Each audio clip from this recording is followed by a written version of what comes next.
नमस्कार दोस्तों, स्वागत है आपका एक बार फिर से स्टडी इन हिंदी के यूट्यूब चैनल पे। माई सेल्फ ओम जायसवाल आप सभी लोगों का एक बार और स्वागत करता हूँ। जीके जीएस की क्लास जो कि परीक्षा पैटर्न पे चल रही है, एकदम लग जाइए अच्छे तरीके से, क्योंकि अब आपके पास समय नहीं है। बहुत जल्द आपको बहुत सारे नोटिफिकेशन देखने के लिए मिलेंगे। आज हमारा देखिए 42वां क्लास है। और दोस्तों, आप इसके पहले के अगर 41 क्लासेस नहीं देखे हैं तो बहुत ही इंपॉर्टेंट, क्योंकि मैं बहुत सारा रिवीजन के साथ क्लास को लेता हूँ, जिससे कि आपको बहुत सारे प्रश्न याद हो रहे हैं और जिसका रिस्पॉन्स काफ़ी अच्छा है। तो इसके पहले के सभी क्लासेस के प्लेलिस्ट बना दिए गए हैं, वहां से जाकर उसे देख सकते हैं। ठीक है, इस वीडियो को जरूर देखिएगा, जो कि 40 नंबर वाली आपकी क्लास रहने वाली, एकदम परीक्षा पैटर्न पे, जो आपका अपकमिंग एनटीपीसी परीक्षा है। डेली आपको वाली क्लास मिल रही है। ठीक है, अब यहाँ पे दोस्तों आप लोगों के लिए ये है कि चैनल को सब्सक्राइब करके बेल बटन को ऑन रख लीजिएगा। बहुत सारे लोग कमेंट आ रहे थे कि नोटिफिकेशन नहीं मिलता है, तो ऑल पे रखिएगा, जिससे आपको नोटिफिकेशन मिल जाएगा। क्लास पीडीएफ का थोड़ा सा ग्लिच है, एक कमेंट चाहता हूं मैं आप सभी लोगों से। क्या आपको इसके पहले 41 जो है सेशन का पीडीएफ जो मैंने क्लास ऐप में डलवाया है, क्या आपको दिख रहा है? आपको मतलब अभी तक दिखा है जो हमारा ऐप है? आप कमेंट करके जरूर बताएं, क्योंकि मैंने अपडेट करा दिया है। अगर ऐसा होगा तो मैं फिर कांटेक्ट करूंगा ऐप वाले से कि क्यों ऐसा हो रहा है। ठीक है, तो 41 पार्ट तक के पीडीएफ आपको डाल दिए जा चुके हैं, जो कि हमारा study in the official app है। तो आप जरूर से जाके एक बार देखिएगा। नहीं दिख रहा होगा तो मुझे कमेंट करके जरूर बताइएगा। ठीक है, सभी क्योंकि डाल दी गए। बहुत लोग कमेंट है सर पीडीएफ नहीं है, पीडीएफ की। मैं शाम को पीडीएफ डलवा देता हूं, तो अगर कुछ होगा भाई तो उसे रिजॉल्व किया जाएगा। और ऐप पे आपको डेली टेस्ट सीरीज मिल रही है। जी हाँ, देखिए ऐप में ये एक डेली फ्री टेस्ट है। जी हाँ, ये वाली टेस्ट आपको डेली फ्री में मिल रही है जीके जीएस की। आप जैसे ही इस पे क्लिक करेंगे, यहाँ पे ये वाला ऑप्शन खुलेगा, डेली फ्री टेस्ट। और देखिए ये सारे टेस्ट आप प्रीवियस पुराने वाले भी लगा सकते हैं। और देखिए ये आपका 3 नवंबर यहाँ पे लिखा हुआ है, 3 नवंबर 2024 यहाँ पे का अटेम्प्ट कर सकते हैं। यहाँ पे देखिए ये वाला भी। तो सारे आपको टेस्ट लगातार दिया जा रहा है। आप जितनी बार चाहो उतनी बार लगा सकते हो, पूरे डिटेल के साथ है, खुद को चेक करने के लिए है। आपको आइडिया लग जाएगा कि कितना तैयार है आप जीके जीएस में। तो जरूर से देखिएगा, बहुत सारे अच्छे अच्छे फीचर्स हैं। स्टार्ट करते हैं आज की क्लास को। पूरे सेशन को ध्यान से देखिएगा, सभी के सभी प्रश्न बहुत ही महत्वपूर्ण श्रृंखला में है आपके लिए। चलिए, पहला क्वेश्चन दोस्तों है आपका सामने कि भारत के मुख्य निर्वाचन आयुक्त दोस्तों कौन है? देखिए करंट अफेयर से क्वेश्चन है। हमको सारे अपडेटेड जितने भी पदाधिकारी हैं, जितने भी ऑफिसर हैं, जितने भी डायरेक्टर जनरल है, डीजी हैं, एमडी हैं, सीईओ हैं, सब याद रखने हैं। तो क्लासेस के थ्रू हम लोग कवर करेंगे। फिलहाल देखिए यहाँ पे बात की जा रही है निर्वाचन आयुक्त की। ठीक है, तो निर्वाचन आयोग किस आर्टिकल में आता है, ये भी इंपॉर्टेंट है। तो आर्टिकल नंबर 324 के अंतर्गत दोस्तों आपका निर्वाचन आयोग आता है हमारे संविधान में। ठीक है, तो ये बहुत इंपॉर्टेंट रहता है। आर्टिकल भी साथ साथ में आपको रिवीजन इसीलिए करा रहा हूं। तो आर्टिकल नंबर 324 में है निर्वाचन आयोग। और इसमें कितने मेंबर्स होते हैं? तो देखिए इसमें नंबर 1, नंबर 2 और नंबर 3 इसमें से मेंबर होते हैं। और इसी में से दोस्तों एक होता है सीईसी। ठीक है, जिसे हम लोग बोलते हैं मुख्य चुनाव आयुक्त, ना, चीफ इलेक्शन कमिश्नर, ये लास्ट वाला सी है। ठीक है, तो 3 मेंबर्स में एक मेंबर होता है जो होता है सीईसी, मुख्य चुनाव आयुक्त। वो कौन है दोस्तों? तो इस क्वेश्चन का पहला वाला ऑप्शन आपका सही हो जाएगा। देखिए राजीव कुमार हो जाएंगे। ठीक है, तो आर्टिकल नंबर 3 के अंतर्गत जो मेंबर्स हैं वो 3 कौन कौन से हैं? ये हैं आपके सीईसी, चीफ इलेक्शन कमिश्नर। दूसरे नंबर के दोस्तों हैं आपके ज्ञानेश, ये जो मेंबर हैं सेकंड। और तीसरे जो मेंबर हैं यहाँ पे, ये जो थर्ड मेंबर है, ये हैं आपके सुखबीर सिंह संधू, जो कि आर्टिकल नंबर 223 में 3 मेंबर आते हैं चुनाव आयुक्त के। तीनों के तीनों यही हैं। इसमें एक ऑप्शन और दिया हुआ था उपेंद्र द्विवेदी दोस्तों। तो ये कौन है दोस्तों? तो हमारे तत्कालिक आर्मी चीफ हैं। ये कौन है? तो हमारे तत्कालिक जो है आर्मी चीफ हैं। ठीक है, तो ये भी आप लोग याद रखिएगा। और मैंने आपको सभी दिनों के बारे में बताया हुआ है। जैसे आर्मी दिवस हम लोग कब मनाते हैं, ठीक है, और हम लोग एयरफोर्स दिवस कब मनाते हैं, और हम लोग नेवी दिवस कब मनाते हैं ना। तो आर्मी दिवस हम लोग जनवरी के महीने में मनाते हैं। कितने जनवरी को? 15 जनवरी को। एयरफोर्स दिवस हम लोग मनाते हैं अक्टूबर के महीने में, 8 अक्टूबर को। और नेवी दिवस हम लोग कब मनाते हैं? तो दिसंबर के महीने में मनाते हैं, जो कि 4 दिसंबर को मनाते हैं। ठीक है, ये तीनों दिवस भी याद रखिएगा, क्योंकि बार बार यह आपसे पूछता है। कोस्ट गार्ड दिवस 1 फरवरी को मनाते हैं। 2 तारीख को क्या मनाते हैं? जो कि हमारी वेटलैंड्स दिवस के रूप में मनाते हैं। ठीक है, तो याद रहेगा राजीव कुमार भारत के मुख्य चुनाव आयुक्त हैं।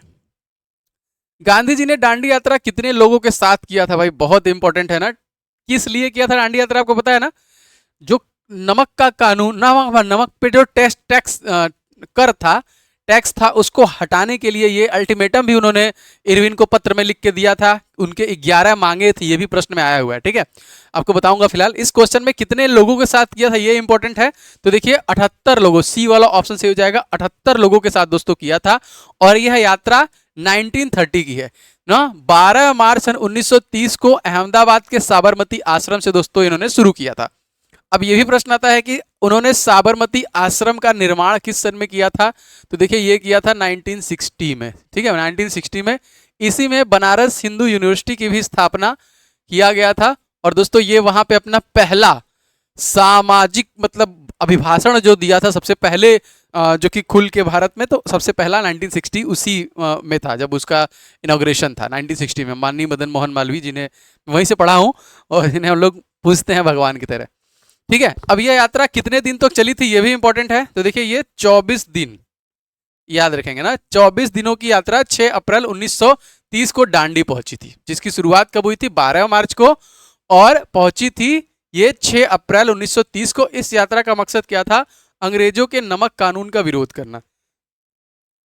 और इसमें ज्यादातर जो लोग थे वो यंग थे, 16 से 25 साल के थे। ठीक है, इस बूढ़े आदमी को हल्के मत लीजिएगा, भाई साहब बहुत कुछ किया है भारत के लिए, कोई नहीं कर पाएगा। तो इसीलिए इनको समर्पण है। नोटों में देखते हैं तो बहुत लोग सोचते हैं गांधी ने ये किया, गांधी नहीं भाई, गांधी जी ने बहुत कुछ किया है हमारे देश के लिए। क्योंकि देखिए क्या बोलता है कि कभी कभी क्या होता है, भीड़ से एक आदमी निकलता है तो मोटिवेशन सबको मिलता है, सब साथ आते हैं। तो कोई तो ऐसा हो जो आवाज निकाले, उसमें से दोस्तों ये थे। अब देखिए इनसे प्रश्न आता है कि ये अफ्रीका गए कब और आए कब। मैं आपको पहले बता चुका हूं कि ये अफ्रीका गए थे सन 1893 में। ठीक है, याद रखिएगा। और आए थे ये 1915 में। ठीक है, देखिए ये है अफ्रीका से लौटे कब थे, 1900, ये याद रखेंगे, हमेशा याद रखेंगे, 93-15, 1893 और 1915, इंपॉर्टेंट है ये। ठीक है, इसी के देखिए मैंने बताया 16 में साबरमती आश्रम का निर्माण इन्होंने कब कराया था, 1916 में ना। उसके एक साल बाद चंपारण सत्याग्रह, मतलब अफ्रीका से आए 15 में, 16 में इस तरीके समझिए कि उनको रहने के लिए एक आश्रम बनाना था। तो 15 में आए भारत, 16 में आश्रम बनाए। फिर उन्होंने अपना पहला सत्याग्रह किया जिसका नाम है चंपारण सत्याग्रह 1917 में। उसके बाद अहमदाबाद मिल मजदूर आंदोलन 18 में। खिलाफत आंदोलन में भी थे 1919। असहयोग आंदोलन स्टार्ट किया 1920। असहयोग आंदोलन को वापस ले लिया क्योंकि चौरी चौरा कांड हुआ था 1922 में। कांग्रेस अधिवेशन के अध्यक्ष थे 1924 में। ठीक है, कहां के थे, तो बेलगांव अधिवेशन। ठीक है, ये भी याद रखेंगे। दांडी यात्रा दोस्तों हुआ 1930 में। सविनय अवज्ञा आंदोलन में भी थे 1930 में। गांधी इरविन समझौता 31 में था। द्वितीय गोलमेज सम्मेलन में भाग लिया, देखिए 31 में था। पूना पैक्ट देखिए पुणे के यरोदा जेल में भीमराव अंबेडकर के साथ 32 में था। हरिजन संघ की स्थापना 32 में था। और भारत छोड़ो आंदोलन देखिए 42 में था। ये इनके द्वारा जो अलग अलग साल हैं ये आपसे परीक्षा में बार बार पूछे जाते हैं। दोस्तों आपसे गुजारिश है कि आप वीडियो को लाइक जरूर कर दिया करो और कमेंट करके बताया करो आपको क्लास कैसी लग रही है। ठीक है, हम लोग 42वें क्लास तक पहुंचे हैं और आगे मैं पूरी कोशिश कर रहा हूं कि ये क्लास रुकनी नहीं चाहिए, आपका रिवीजन रुकना नहीं चाहिए। पिछले क्लासेस को भी आप 2-2, 3-3 बार देख देख के रिवीजन करो। जितनी बार देखोगे उतनी बार रिवीजन कर पाओगे। तो देखोगे तभी रिवीजन कर पाओगे, पीडीएफ से कुछ नहीं होता, मैं बता दे रहा हूं।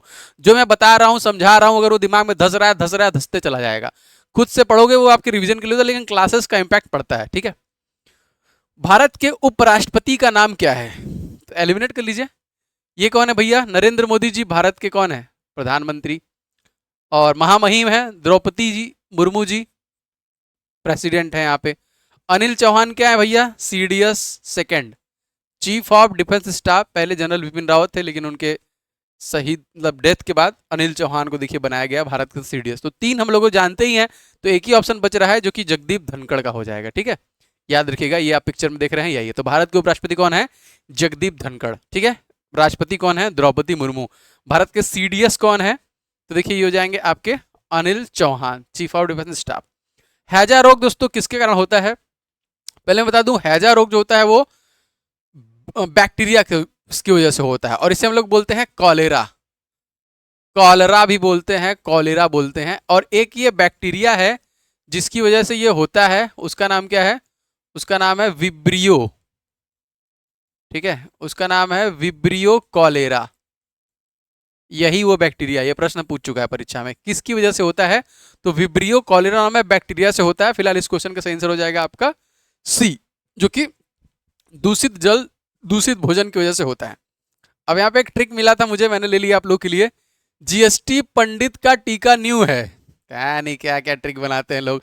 मैं आपको बस बताना चाह रहा हूं कि जीवाणु जनित रोग कौन कौन से हैं। जस्ट लाइक टाइफाइड, ठीक है, साल्मोनेला नामक टाइफी, साल्मोनेला टाइफी नामक एक जीवाणु है जिसकी वजह से टाइफाइड होता है। Plague, diphtheria, tuberculosis, mycobacterium tuberculosis नामक बैक्टीरिया से टीबी होता है। खांसी, टिटनेस, कुष्ठ रोग, देखिए ल्यूमेनिया, हैजा, ये सब किससे हैं? ये सब के सब हैज जो कि बैक्टीरिया जनित रोग हैं। ठीक है, चलिए याद रखिएगा। पानीपत का प्रथम युद्ध दोस्तों कब हुआ था? तो मैंने आपको P1, P2, P3 इसके अलावा आसपास का भी बताया था, फिर से कॉन्सेप्ट से बताते हैं कि पानीपत का जो प्रथम युद्ध हुआ था वो हुआ था 1526 में। पानीपत का जो द्वितीय युद्ध हुआ था दोस्तों वो हुआ था 1556 में। ठीक है, 20, 30, 50, 30 साल और जोड़ लीजिए, इससे याद रहेगा आपको। इसके बाद जो पानीपत का तृतीय युद्ध हुआ था ये हुआ था 1761 में। ठीक है, 1761 में। तो ये 3 हो गए। इसके पहले वांडीवास हुआ था, मतलब 1760 में। अगर आपसे पूछा जाएगा वांडीवास का युद्ध कब हुआ था, तो यह हुआ था 1760 में। इसके बाद एक बहुत इंपॉर्टेंट है आपका 1764। इसमें कौन सा युद्ध हुआ था? तो बक्सर का युद्ध दोस्तों हुआ था आपका 1964 में। तो ये कम से कम फ्रिक्वेंट में जो है 27 का भी अभी आगे मैंने क्वेश्चन लिया इसलिए मैं नहीं बता रहा हूँ। 27 में भी आपको पता ही है कौन सा युद्ध हुआ है ना। 56, 57 सारे आपको युद्ध पता होने चाहिए। फिलहाल इस क्वेश्चन में सही आंसर हो जाएगा आपका, देखिए 26 पानीपत का। अब इसी के बाद 27 जो है दोस्तों ये है आपका खानवा का युद्ध। ठीक है, क्वेश्चन आया हुआ है खानवा का युद्ध कब हुआ था? तो 1927 में। और 29, अगर मैं 19 को 29 कर दूं तो क्वेश्चन आता है दोस्तों बहुत बार घाघरा का युद्ध कब हुआ था? तो दोस्तों ये आपका 29 में हुआ था। ठीक है, चलिए याद रखिएगा। राज्य की नीति निर्देशक तत्वों का वर्णन संविधान के किस भाग में किया गया है? ठीक है, देखिए नीति निर्देशक तत्व ना, समझिए पहले मैंने चारों भाग ले लिए हैं, एक बार बताता हूं। जिससे हमारा पहला भाग है, पहले भाग में आर्टिकल कहां से कहां तक है, दूसरे भाग में आर्टिकल कहां से कहां तक है, तीसरे या चौथे भाग में, और आपका देखिए इसमें आर्टिकल कहां से कहां तक है ना। ये प्रश्न बड़ा इंपॉर्टेंट है भाई, क्योंकि हमसे पूछता है कि कौन कौन से आर्टिकल हैं। तो देखिए भाग 1 में आपका 1 से 4 तक आपका अनुच्छेद है। ठीक है, और भाग 2 में आपका 5 से 11 तक है। ठीक है, भाग 3 में आपका जो कि 12 से 35 तक है, और भाग 4 में दोस्तों आपका 36 से 51 तक है। तब आप समझ गए कि हम लोग किसकी बात कर रहे हैं, भाग 4 की बात कर रहे हैं। इस हिसाब से आपका बी वाला ऑप्शन जो कि करेक्ट हो जाएगा। इसी से देखिए प्रश्न बनते हैं हमारे, कह लीजिए संघ राज्य क्षेत्र किस भाग में है, जो कि भाग 1 में हो जाएगा। नागरिकता का प्रावधान किस भाग में है, देखिए भाग 2 में हो जाएगा, क्योंकि 5 से 11 के बीच में हो जाएगा। ठीक है, हमारे जो मौलिक अधिकार हैं, फंडामेंटल राइट्स हैं, वो किस में है, भाग 3 में है, 12 से 35 में इसके बारे में विवरण दिया गया है। और जो नीति निषेध तत्व है आपको देखिए ये आपके 36 से 51 के बीच में है। तो ये समझ में आ गया, बहुत इंपॉर्टेंट था। तो भाग 4 इस क्वेश्चन का आंसर सही हो जाएगा, बी से हो जाएगा। ठीक है, भाग 4। अब देखिए हमारे संविधान में अलग अलग देशों से कुछ चीजें ली गई हैं। जैसे हमसे बहुत बार आता है देखिए एकल नागरिकता, ये देख रहे हैं सिंगल सिटीजनशिप, ये किस देश से लिया गया है? देखिए ब्रिटेन से लिया गया है। बहुत बार ये प्रश्न आया हुआ है। अभी हमने नीति निषेध तत्व पढ़ा है, तो ये दोस्तों कहां से लिया गया है? तो आयरलैंड के संविधान से लिया गया है। संविधान में संशोधन करने की प्रक्रिया ये किस देश से लिया गया है? तो ये साउथ अफ्रीका से लिया गया है। हमारे जो मौलिक अधिकार है ना, फंडामेंटल राइट्स जो है वो अमेरिका से लिया गया है। मूल कर्तव्य दोस्तों जो है हमारे किससे लिया गया है? रूस से लिया गया है। समवर्ती सूची देखिए ऑस्ट्रेलिया से लिया गया है। फ्रांस से देखिए गणतंत्रात्मक शासन व्यवस्था, कनाडा से संघात्मक विशेषताएं, जर्मनी से आपातकाल का सिद्धांत, ये सारे के सारे दोस्तों लिए गए। ठीक है, चलिए भाई स्टार्ट, आगे देखते हैं। और आगे देखिए आप लोगों के इस पर्टिकुलर कोर्स के लिए मैंने एक और टीचर रख लिया है जीके जीएस के लिए, जो आपका इस कोर्स को कंप्लीट कराएंगे ना। मैं तो लगा हूँ, हालांकि मुझे बहुत और भी चीज़ें हैं, लेकिन मैं पूरी कोशिश कर रहा हूँ कि सारी चीज़ें आपको दी जाए। मैंने ऑलरेडी बहुत सारी चीज़ें खत्म कर दी हैं, तो 2 लोग रहेंगे तो कुछ भी इंपॉर्टेंट छूटेगा नहीं, मैं और वो दोनों मिलकर से कवर कर रहे हैं। तो जीके जीएस अगर आपको अच्छे से कंप्लीट करना है, जो कि सीबीटी 1 में आपका आ रहा है 40 नंबर का, और आपका जो सीबीटी 2 है दोस्तों वो आ रहा है आपका 50 नंबर का, ये दोनों आपको कवर करके देगा। साथ में दोस्तों इसमें देखिए जीके जीएस पूरा टॉपिक वाइज है, स्ट्रैटेजी के टॉपिक वाइज है, टॉपिक वाइज करंट अफेयर्स और मंथली करंट अफेयर्स में दिए गए हैं। अभी इसमें जनवरी ही शो कर रहा है, जबकि फरवरी मार्च हो गया है, कोई ग्लिच है, मैं देखता हूँ, अपडेट नहीं होगा तो मैं करवा दूंगा। देखिए आल सभी क्लासेस के पीडीएफ मिल जाएंगे, एक्स्ट्रा नोट्स हैं आपके, 50 प्लस टेस्ट सीरीज, ये सारी चीजें आप देख सकते हैं ऐप में लगातार डली हुई हैं, और ये पेड कोर्स वाले सेक्शन में आपको मिल जाएगा, तो आप जरूर से इसके साथ एनरोल हो जाइएगा, ले लीजिएगा, ठीक है। और साथ ही कंप्लीट टेस्ट सीरीज भी आ चुकी है। जी हाँ, रेलवे एनटीपीसी 2024 का फुल लेंथ टेस्ट है दोस्तों, ये पूरे 100 क्वेश्चन का है विद सोल्यूशन, सारा डिटेल के साथ ये दिया गया है, आप इसे लगा सकते हैं। इसमें 50 प्लस आपको सेट देखने के लिए मिलेंगे, मुझे मेरे हिसाब से इसमें 25 से ज़्यादा सेट डाले जा चुके हैं और लगातार सेट डाले जा रहे हैं, तो आप एक एक दो दो करके डेली बेसिस से प्रैक्टिस करते रहिए। अगर आपका रीजनिंग, जैसे आपको लगता है मुझे बस रीजनिंग लगाना है, तो बस आप रीजनिंग का ले लीजिए। आपको लगता है बस जीके जीएस ही ले लूँ, तो बस आप जीके जीएस का भी ले सकते हैं। अगर बस आपको मैथ की प्रैक्टिस करनी है तो आप मैथ का भी ले सकते हैं, और इन सभी में भी आपको 50-50 सेट मिलेंगे, समझ रहे हैं, सब के सब में आपको 50-50 सेट आपको देखने के लिए मिलेंगे, तो आप जरूर से इसे ऐप के टेस्ट सीरीज वाले सेक्शन से ले सकते हैं, और डेली फ्री टेस्ट इसके बगल में है। चलिए समीर वी कामत किस संस्था के दोस्तों प्रमुख हैं? समीर वी कामत जो है, समीर वी कामत, ठीक है। तो इसरो के कौन है दोस्तों, यहाँ पे हमारे पास ऑप्शन में है, तो इसरो के हो जाएंगे एस शोभनाथ, ठीक है। तो भैया ये तो होंगे नहीं। CSIR नीति आयोग के कौन है? VRV सुब्रमण्यम, ठीक है। अब नल्ला थल्लू, ये थोड़ा नाम बड़ा था इसलिए मैंने CSIR का लिया हुआ है। फिलहाल सही आंसर हो जाएगा DRDO is the right answer. देखिए नल्ला थमवी कलासेल्वी, ये है हेड CSIR के, और नीति आयोग के कौन है? तो मैंने आपको बता दिया VRV सुब्रमण्यम, ठीक है, CEO है इसके नीति आयोग के। सुमन के वेरी जो है कि वाइस प्रेसिडेंट है, और प्रेसिडेंट मोदी जी हैं। DRDO की स्थापना दोस्तों कब हुई है? तो इसकी स्थापना हुई है 1958 में, और इसरो की स्थापना कब हुई है? तो 15 अगस्त सन 1969 को दोस्तों इसकी स्थापना की गई है, ये भी याद रखेंगे। नीति आयोग की स्थापना कब की गई है? तो 1 जनवरी सन 2015 को दोस्तों इसकी स्थापना की गई है, प्लानिंग कमीशन को रिप्लेस करने के बाद। आंध्र प्रदेश के नए मुख्यमंत्री का नाम दोस्तों क्या है? तो BS येदियुरप्पा अब तो कुछ नहीं है। योगी आदित्यनाथ जो है ये यूपी के हैं। अरविंद केजरीवाल भी अब कुछ नहीं है, तो एक ही ऑप्शन बचा कि चंद्रबाबू नायडू हो जाएगा इस क्वेश्चन में आंसर, ठीक है। तो देखिए ए हो जाएगा आपका चंद्रबाबू नायडू। और किस पार्टी से हैं ये आपसे पूछता है, तो देखिए ये है TDP, तेलुगु देशम पार्टी से हैं, राजधानी अमरावती, और यहाँ के जो राज्यपाल हैं वो कौन है? अब्दुल नजीर हैं। और यूपी के मैंने आपको बताया, तो यूपी के जो गवर्नर हैं वो कौन है? वो हो जाएंगी आनंदी बेन पटेल। ये दिल्ली के पहले अरविंद केजरीवाल थे, लेकिन अभी कौन है? तो अभी हैं आतिशी मरलेना, ठीक है। और यहाँ के जो LG हैं लेफ्टिनेंट गवर्नर, वो कौन है? तो उनका नाम हो जाएगा विनय कुमार सक्सेना, ठीक, ये भी याद रखिएगा। भारतीय संविधान कौन सा अनुच्छेद नए राज्यों के गठन और मौजूदा राज्यों के क्षेत्र में सीमाओं में विस्तार करने में परिवर्तन से संबंधित है, ठीक है।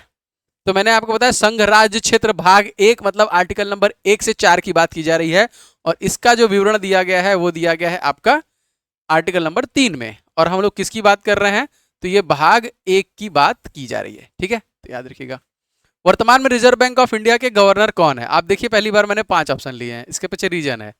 तो पहले मैं आपको बता दूं रिजर्व बैंक ऑफ इंडिया किस अधिनियम के तहत आया था? तो अधिनियम 1934। और इसकी स्थापना कब की गई थी? तो ये की गई थी 1 अप्रैल सन 1935, ठीक है, ये हो जाएगा इसका स्थापना 1935 में। लेकिन हमसे पूछ रहा है कि इसके गवर्नर कौन है? तो इसके तत्कालिक गवर्नर हैं दोस्तों, 25वें गवर्नर हैं शक्तिकांत दास। लेकिन इसमें डिप्टी गवर्नर भी होते हैं, डिप्टी गवर्नर भी होते हैं, वो भी 4 हैं, ठीक है। तो यहाँ पे देखिए ये हो गया शक्तिकांत दास, जो कि हमारे गवर्नर हैं आरबीआई के। और नंबर 1 ये है हमारे डिप्टी गवर्नर टी रविशंकर। देखिए number 2 second Swaminathan Janaki Raman deputy governor है। एमडी पात्रा थर्ड, ये भी देखिए आपके डिप्टी गवर्नर है। और एम राजेश्वर राव दोस्तों ये भी आपके डिप्टी गवर्नर हैं फोर्थ। तो ये पांचों लोग आपके लिए इंपॉर्टेंट है, ठीक है। T Ravishankar, MD Patra, M Rajeshwar Rao, दो लोग एम से है ना, एमडी पात्रा, पात्रा होगा, एमडी पात्रा, एम राजेश्वर राव, स्वामीनाथन जानकी रमन और टी रविशंकर, ठीक है। चलिए खतौली का युद्ध दोस्तों कब हुआ था? खतौली का युद्ध जो हुआ था वो हुआ था 1517 में। मेवाड़ और दिल्ली के सल्तनत के बीच में हुआ था। और मेवाड़ के राणा सांगा ने दिल्ली के सुल्तान इब्राहिम लोदी को हराया था, उसे कैद कर लिया था, फिरौती वसूलने के बाद उसको छोड़ दिया था, ठीक है, याद रखिएगा। पिपली घाट दर्रा किस पर्वतीय भाग में स्थित है? तो पिपली घाट दर्रा आपकी अरावली रेंज में दोस्तों स्थित है, पिपली घाट दर्रा, ठीक है। आपके दर्रे से प्रश्न आता है। और अरावली रेंज जो तो सबसे अगर से पूछा जाएगा भारत का सबसे प्राचीनतम पर्वत श्रृंखला कौन सी है, तो हो जाएगी अरावली रेंज, अरावली रेंज, ठीक है। अब यहाँ पे अलग अलग राज्यों में जो स्थित हैं, जैसे जम्मू एंड कश्मीर में बुर्जिला, जोजिला, बनिहाल, काराकोरम देखिए रोहतांग, ये सब लद्दाख में है, बारालाचा, सिपकिला देखिए ये आपका ये हिमाचल प्रदेश में, बारालाचा सिपकिला हिमाचल प्रदेश में, माना नीति ये देखिए उत्तराखंड में हो जाएंगे, लिपुलोक ये भी उत्तराखंड में हो जाएगा। इसे देखिए बोमडिला, यांग्याब, ये सारे मैं दर्रे के ऊपर एक सेशन ले चुका हूं और लगातार आपको बताता भी हूं, तो आप इसे अच्छे से याद करते रहिएगा, रिवीजन करते रहिएगा। आप लोगों के लिए कुछ इंपॉर्टेंट ई बुक्स हैं जो बहुत सारे लोगों ने ले लिया है, अगर आपने नहीं लिया है तो ले लीजिएगा। अगर आपका मैथ अभी भी कंप्लीट नहीं हो रहा है तो 500 इन सभी प्रश्नों को लगा डालिए जो कि सोल्यूशन के साथ हैं इस पर्टिकुलर ई बुक में, super guest question for the NTPC परीक्षा 2024। इन सभी प्रश्नों को परीक्षा में जाने से पहले लगा लीजिए, तुरंत तो 500 लगाएंगे नहीं, तो धीरे धीरे लेके लगा लीजिए, गेस्ट पेपर है। और जीके को टॉपिक वाइज कवर करने के लिए 70+ दोस्तों टॉपिक का ये ई बुक है। पूरा जीके टॉपिक वाइज आपको रिवीजन करना ही पड़ेगा, कोई ऑप्शन नहीं है, तो लेके टॉपिक कम से कम रिवीजन करते रहिए, मैं बताऊंगा तो चीजें और आसान हो जाएंगी। और स्टडी जीके के 2500 प्रश्न, ये तीनों कंप्लीट डिटेल्स आते हैं, वो भी ये तीनों हमारे ई बुक वाले सेक्शन में आपको मिलेगा, ये सारे हैं। और हिस्ट्री, पॉलिटी, ज्योग्राफी का भी ई बुक है, जिसमें कि हिस्ट्री का ई बुक मैंने फ्री रखा है, आप इसे फ्री में डाउनलोड करके कंप्लीट हिस्ट्री पढ़ सकते हैं, एकदम बढ़िया तरीके से इसमें दिया गया है, व्यवस्थित तरीके से, ठीक है, तो आप इसे ले लीजिएगा। भारत के अटॉर्नी जनरल ऑफ इंडिया जो है एजीआई कौन है? आर वेंकटरमणी, अगर जिसको याद हो तो फटाक से बता देगा, ये हो जाएंगे। डी वाई चंद्रचूड़ कौन है दोस्तों? Chief justice of India. और पूछेगा कौन से नंबर के हैं, तो 50वें नंबर के हो जाएंगे, ठीक है। सुमन के वेरी ये हैं आपकी वाइस प्रेसिडेंट, ठीक है, कौन है ये? तो ये है आपके VP of NITI Aayog, national institution of transforming India. और भारत के CAG, controller and auditor general of India, पूछा जाता है कि एक संविधान के किस आर्टिकल से संबंधित हैं, तो आर्टिकल नंबर 148 से संबंधित हैं। और ये हैं दोस्तों गिरीश चंद्र मुर्मू, नियंत्रक एवं महालेखा परीक्षक, ठीक है, तो ये भी याद रखिएगा, इंपॉर्टेंट है। फायान किसके शासनकाल में भारत आया था? बहुत आसान प्रश्न हो जाएगा भाई, चंद्रगुप्त विक्रमादित्य। अब यहाँ पे देखिए एक बार फिर से रिवीजन करते हैं, मैं बता चुका हूं कई बार। Al Biruni Mahmud Ghaznavi, Ibn Battuta Muhammad Tughlaq, captain Hawkins Jahangir, चीनी यात्री फायान चंद्रगुप्त द्वितीय, Xuanzang Harshvardhan, Megasthenes Chandragupta Maurya, Deimachus Bindusara, Thomas Roe देखिए जहांगीर, और हैब्रियर औरंगजेब। ये सारे अलग अलग जो यात्री थे वो भारत आए थे, किसके शासनकाल में आए थे वो इंपॉर्टेंट है। तेलंगाना के नए मुख्यमंत्री कौन बने भाई? एलिमिनेट किया जाए, बिप्लब कुमार देव, ममता बनर्जी, उद्धव ठाकरे को भी एलिमिनेट कर दिया गया है, ठीक है। ये है आपकी वेस्ट बंगाल की, तो ए ऑप्शन से हो जाएगा, Revanth Reddy is the right answer. और दोस्तों ये किस पार्टी से हैं? तो ये कांग्रेस पार्टी से हैं, ठीक है। और तेलंगाना आपका आंध्र प्रदेश से अलग हुआ था 2 जून 2014 और 1956 में देखिए आंध्र प्रदेश बना था भाषाई आधार पे। और जिष्णु देव वर्मा ये हैं राज्यपाल ऑफ तेलंगाना, ठीक है। एस अब्दुल नजीर जो हैं वो आंध्र प्रदेश के हो जाएंगे। भारत में नागरिकता अधिनियम किस वर्ष पारित किया गया था? तो दोस्तों ये था 1955 में, ठीक है। नागरिकता अधिनियम जो कि भाग 2 संविधान का 5 से 14 तक नागरिकता के बारे में बताया गया है। अनुच्छेद 11 में नागरिकता के संबंध में कानून बनाने की शक्ति प्रदान की गई है। ठीक है, तो याद रखिएगा इसे। जो जिला दर्रा कहां पर है, अभी मैंने कुछ देर पहले बताया, तो ये जोड़ता किसको किसको है, ये प्रश्न है। तो ये श्रीनगर और लेह को जोड़ने का काम करता है, जो जिला दर्रा। ठीक है, जम्मू कश्मीर। साइलेंट वैली किस राज्य में है दोस्तों, तो ये हो जाएगा आपका केरल। ठीक है, केरल के मुख्यमंत्री कौन है तत्कालिक, तो ये हो जाएंगे पिनाराई विजयन, पी विजयन। ठीक है, और आरिफ मोहम्मद खान गवर्नर है। अब देखिए, जैसे हमारा मध्य प्रदेश इंपॉर्टेंट है, हिमाचल प्रदेश, जैसे मध्य प्रदेश में कान्हा, किसली, पंचमढ़ी, बांधवगढ़, संजय, सतपुड़ा, ये सब आपके मध्य प्रदेश में है। हिमाचल प्रदेश में देखिए ग्रेट हिमालय, शीत मरुस्थल, देखिए रोहला, कुगली। ठीक है, इस तरह आपका झारखंड में देखिए पलामा, बेतना हो गया आपका, देखिए हजारीबाग वन्यजीव अभ्यारण्य, ये सब झारखंड में है। ये सब क्वेश्चन आए हुए हैं काफी बार। धौली गंगा जल विद्युत परियोजना किस राज्य में स्थित है दोस्तों, धौली गंगा जो हो जाएगा आपका उत्तराखंड में हो जाएगा। अब देखिए परियोजना, राज्य, नदी और विशेषता क्या है। आपने सुना होगा इडुक्की बांध परियोजना, इसलिए मैंने इसे लिया हुआ है। एशिया का सबसे बड़ा आर्क बांध अगर कोई है तो ये इडुक्की है। राज्य कौन सा है, केरल। और नदी कौन सी है, तो पेरियार नदी पर है यहाँ पे। ठीक है, उत्तर प्रदेश का भी एक बहुत ही इंपॉर्टेंट दोस्तों ये है आपका, जो कि सबसे बड़ी उत्तर प्रदेश की परियोजना रिहंद परियोजना है। सबसे बड़ी परियोजना है जो कि उत्तर प्रदेश में स्थित है, और किस नदी पर है, तो रिहंद नदी पर ये आपका हो जाएगा। पोंग बांध भी देखिए आपका आया है, पोंग बांध परियोजना, जो कि ब्यास और हेम, ब्यास का इस बांध को देखिए ब्यास डैम कहा जाता है, और हिमाचल प्रदेश ये ब्यास नदी पर स्थित है ये। ठीक है, तो बहुत सारी ऐसी परियोजनाएं हैं जो आपसे बार बार पूछी जाती है। उत्तराखंड के सीएम कौन है, तो ये हो जाएंगे आपके पुष्कर सिंह धामी, और यहाँ के गवर्नर कौन हो जाएंगे, तो ये हो जाएंगे आपके गुरमीत सिंह, ये हो जाएंगे यहाँ के गवर्नर। ठीक है, चलिए याद रखिएगा। Neeraj Chopra Lausanne diamond league 2024 में सीजन का बेस्ट थ्रो करते हुए कौन सा स्थान प्राप्त किया, तो उन्होंने द्वितीय स्थान प्राप्त किया था। और पेरिस ओलंपिक में भी इन्हें सेकंड स्थान मिला था, बोले तो ये लेके आए थे सिल्वर।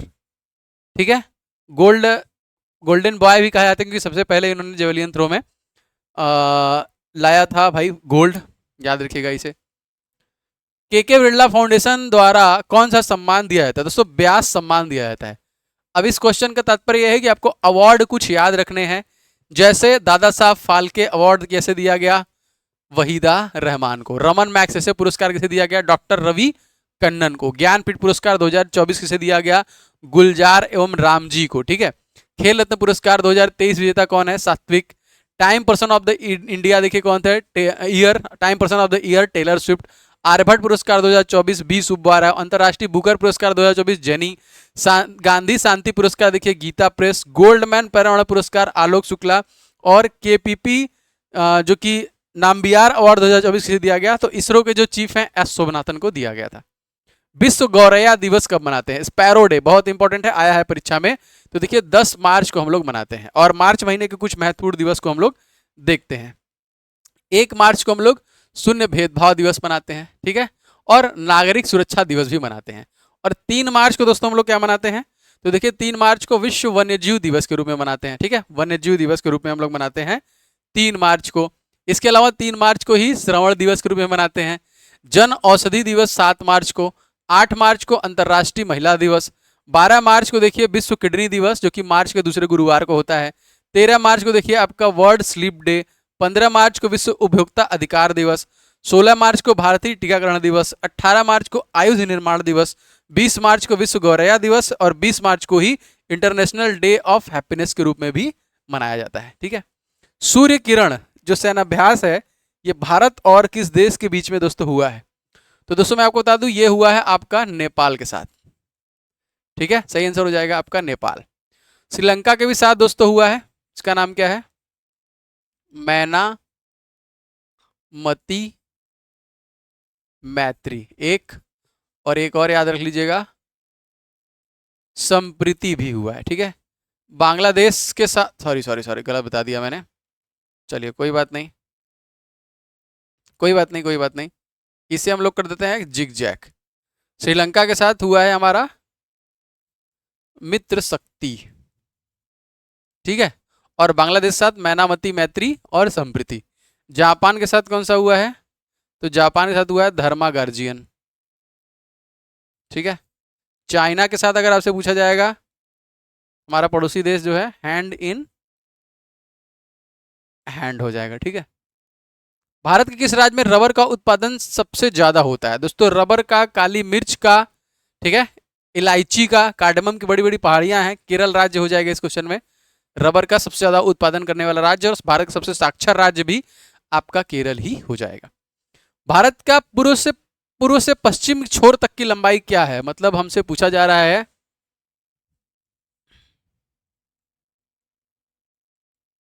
कि बिथू और सरक्रिक, इसे गाहिर माथा भी बोलते हैं ना, इसका डिस्टेंस कितना है?